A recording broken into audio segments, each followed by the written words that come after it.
ये है महात्मा Hansraj model United Nations. यहाँ हम 14 कमिटीज़ बिठाने वाले हैं जो कि तीनों दिन चलने वाली हैं साइमल्टेनियसली। और यहाँ पे 14 कमिटीज़ में से 6-7 कमिटीज़ हैं यूएन कमिटीज़, अंतर्राष्ट्रीय समितियाँ हैं जो, और कुछ बाकी कमिटीज़ हैं भारतीय कमिटीज़, जैसे लोकसभा हो गया, उत्तर प्रदेश विधानसभा हो गया, ऐसी सब कमिटीज़ चलेंगी। और एक है इंटरनेशनल प्रेस, अंतर्राष्ट्रीय प्रेस। वो ये करेगी कि हर कमेटी रूम्स में जाएगी, देखेगी वहाँ पे जो लोग जनप्रतिनिधि बनकर आ रहे हैं, जो पार्टिसिपेंट्स हैं, वो किस तरीके से काम कर रहे हैं, क्या वो काम सही से कर रहे हैं, उस पर रिपोर्ट तैयार करेगी, आर्टिकल्स तैयार करेगी और इवन कैरिकेचर्स तैयार करेगी। और वो हम लोगों का, जैसे हर कमेटी का एक मॉडल रेजोल्यूशन तैयार हो रहा है, वैसे ही वो एक अपना मॉडल अखबार निकालेंगे, उसमें वो अपने आर्टिकल्स लिखेंगे, अपने कैरिकेचर्स डालेंगे और वो पब्लिश होगा। और बाकी कमिटीज़ में, जैसे यूएन कमिटीज़ हैं, उसमें जो पार्टिसिपेंट्स हैं वो आएंगे और अलग अलग देशों का प्रतिनिधित्व करेंगे और वो उन देशों की बातें रखेंगे। मैं भारत से हूँ, लेकिन अगर मुझे पाकिस्तान का पोर्टफोलियो मिल गया तो मैं पाकिस्तान की बात रखूँगा। ऐसे ही अलग अलग कमिटीज़ में अलग अलग देशों की बात रखेंगे और उससे सीखेंगे, किसी अंतर्राष्ट्रीय मुद्दे पर बहस नहीं बल्कि बातचीत करके सॉल्यूशंस निकालेंगे, समाधान ढूंढेंगे और उसको एक डॉक्यूमेंट के फॉर्म में लिखकर प्रदर्शित करेंगे। उसके बाद इंडियन कमिटीज़ जो हैं, भारतीय समितियाँ, उसमें भारत के मुद्दों पर चर्चा होगी, जैसे बेरोज़गारी हो गया। और जैसे एक कमेटी हमारी है इंडियन वॉर कैबिनेट, उसमें हमारी कमेटी 1987 में चलने वाली है। उसका एजेंडा है ऑपरेशन पवन। वहाँ पे जो लोग आएंगे वो आर्मी के अधिकारी बनकर आएंगे, पॉलिटिशियंस, मिनिस्टर्स बनकर आएंगे और उनका काम होगा ऑपरेशन पवन, जो कि राजीव गांधी ने श्रीलंका में आर्मी भेजी थी गवर्नमेंट के सपोर्ट में, उसको सक्सेसफुल बनाना। एक कमेटी है कॉन्स्टिट्यूएंट असेंबली, उसका एजेंडा है भारत के संविधान का एक लेखा जोखा तैयार करना, तो वो भी 1947 में समझकर काम करने वाली है। तो ये हमारी पूरे कमिटीज़ का प्रारूप होने वाला है और एमयूएन इसी के साथ चलेगी। जो 14 कमिटीज़ हैं सारी एक साथ चलने वाली हैं।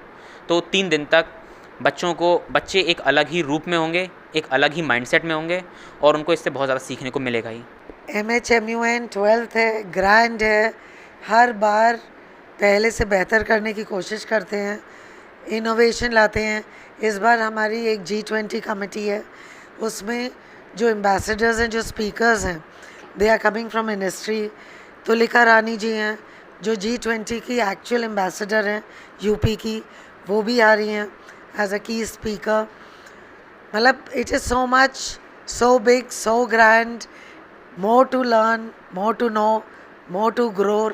मतलब एज एन एजुकेशनिस्ट मुझे ऐसा लगता है कि जितना हम सीखेंगे उतना ही हम आगे बढ़ेंगे।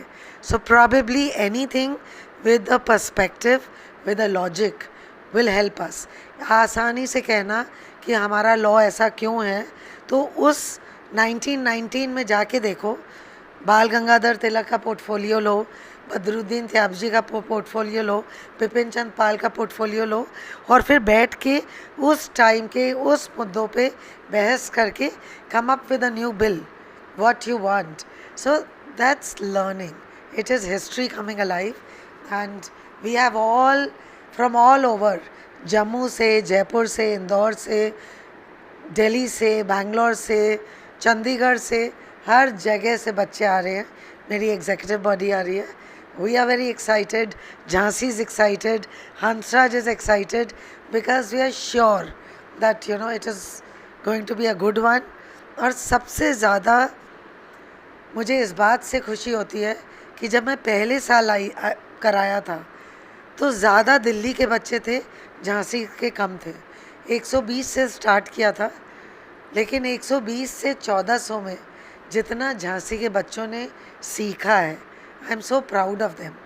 Like now I have my own secretariat, I don't have to get the secretariat बाहर से, ये खुद ही ऑर्गेनाइज करा सकते हैं, ये खुद ही ट्रेन कर सकते हैं। हर स्कूल जाके इन बच्चों ने ट्रेनिंग दी, इन्होंने बैकग्राउंड गाइड्स बनवाई, इन्होंने रूल्स ऑफ प्रोसीजर्स बनवाए, यूएन के अलग, इंडिया के अलग। That's learning. As an educationist, when I look at my kids and see how sincere they are with their approach, I think that's satisfaction. जी sir, Mahatma Hansraj modern school में MHMUN, Mahatma Hansraj model United Nations जो है एक conference है, इसका आयोजन होने वाला है 11, 12, 13 अगस्त को। इसमें कहाँ से कितने बच्चे पार्टिसिपेट कर रहे हैं? सर इसमें काफ़ी सारे बच्चे पार्टिसिपेट कर रहे हैं। झांसी के बहुत सारे स्कूल्स हैं, करीब 40 स्कूल्स हैं जहाँ पे हम लोगों ने इनवाइट भेजा था, और सबसे बच्चे जो हैं पार्ट कर रहे हैं आके। और ये हम लोगों की कॉन्फ्रेंस जो है 1400 डेलीगेट्स को होस्ट करेगी 11, 12, 13 तीनों दिन लगातार। क्या मकसद है इस पूरे आयोजन का? सर मकसद ये है कि एक प्लेटफॉर्म देना। हम लोगों का मकसद ये है कि हम लोग बच्चों को एक ऐसा प्लेटफॉर्म दें सर, जिसमें बच्चे जो हैं वो आके बोलें अपनी जो क्वालिटीज़ सर आज के टाइम में बहुत ज़रूरी हैं, जिनको हम लोग सॉफ्ट स्किल्स बोलते हैं, मोटर स्किल्स बोलते हैं, उनको डेवलप करना। सर जब बच्चा आएगा वो प्रॉब्लम जो है एजेंडा के फॉर्म में है, वो प्रॉब्लम को समझेगा, वो एनालाइज़ करेगा, अपनी एनालिसिस करेगा और फिर वही सॉल्यूशन देगा। तो इस कॉन्फ्रेंस का मकसद ये है कि प्रॉब्लम भी है जो कि आपको उस पर बातचीत करनी है। ये डिबेट नहीं है सर, मैं बता दूं, this is not a platform where students will actually debate. ये वाद विवाद प्रतियोगिता नहीं है या कोई और स्कूल के द्वारा आयोजित वाद विवाद नहीं है सर। ये एक ऐसी कॉन्फ्रेंस है जिसमें बच्चा आएगा, प्रॉब्लम को एनालिसिस करेगा, आपस में बातचीत करेगा।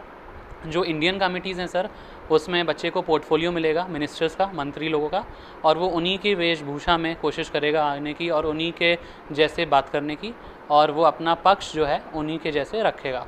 और इसमें सर मेन ये है कि बच्चे की influencing skills, analysis skill, interpretation skills, motor skills, soft skills, leadership skills और सीखने सिखाने की जो हम लोगों की जो हम लोग का एजेंडा है कि बच्चा सीखे, यहाँ से जो सीखे वो जाके और लोगों को सिखाए।